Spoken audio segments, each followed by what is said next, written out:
After capture of the Falkland Islands by the newly installed Argentine Junta, the British government led by Prime Minister Margret Thatcher dispatched a task force to retake the obscure and little-known islands in the North Atlantic. Some commercial vessels had been requisitioned by the British as troop transports. Soldiers at the time were fearful, following the heavy casualties inflicted by French-made exocet missiles. Little did the soldiers of 3 Para know that they were walking into the most costly battle for British forces since the fierce fighting of the Korean War. At 19:30 on the 10th of June 1982, Lieutenant Col Hew Pike gave his orders in the Regimental Aid Post at Estancia House for the attack on Mount Longdon. They were told to expect around 800 Argentine soldiers defending the mount who were well dug in, and provided with artillery cover from 3 Argentine X-105mm howitzers from Moody Brook, and a further 155mm gun on Sapper Hill. In addition, the area had been heavily mined.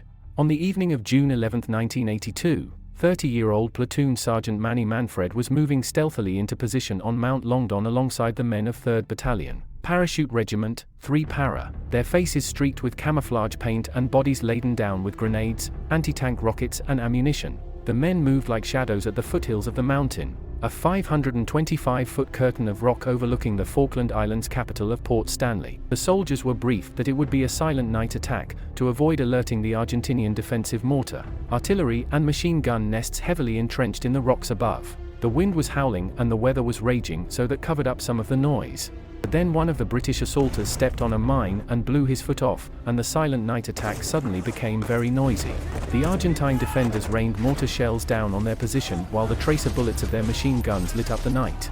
Novak, one of the first hit in the initial flurry of fire, was killed. For the next 2 hours the men were pinned down, unable to move due to the sheer weight of enemy fire coming down the mountain towards them. In one mortar blast their troop commander was also badly wounded in the neck by shrapnel. A Royal Engineer attached to the troop to clear enemy booby traps was killed and a troop signaller received a scalp injury. Eventually, the pace of fire slackened. The Marines regrouped and started to fight their way up the mountain. B Company had fought their way about a third of the way up the mountain before sustaining such heavy losses that he and the men of a company were ordered to move up through their position and continue the assault. They were skirmishing, hand-to-hand fighting in some instances with bayonets fixed, about 8.5 hours into the battle. Nearing the top of the mountain, the Argentines broke ranks and, as dawn rose, started to run, not towards them, but away from them. Manfred remembers seeing about 40 Argentinian troops streaming down the other side of the mountain in the direction of Port Stanley. We engaged them with rifle fire and machine guns, he says. They weren't surrendering. They were withdrawing, and we would have to fight them again. After occupying the Argentinian defensive positions, enemy artillery fire from Port Stanley about 3 miles away started to rain down on them. 6 men were killed in the subsequent shelling as they dug in.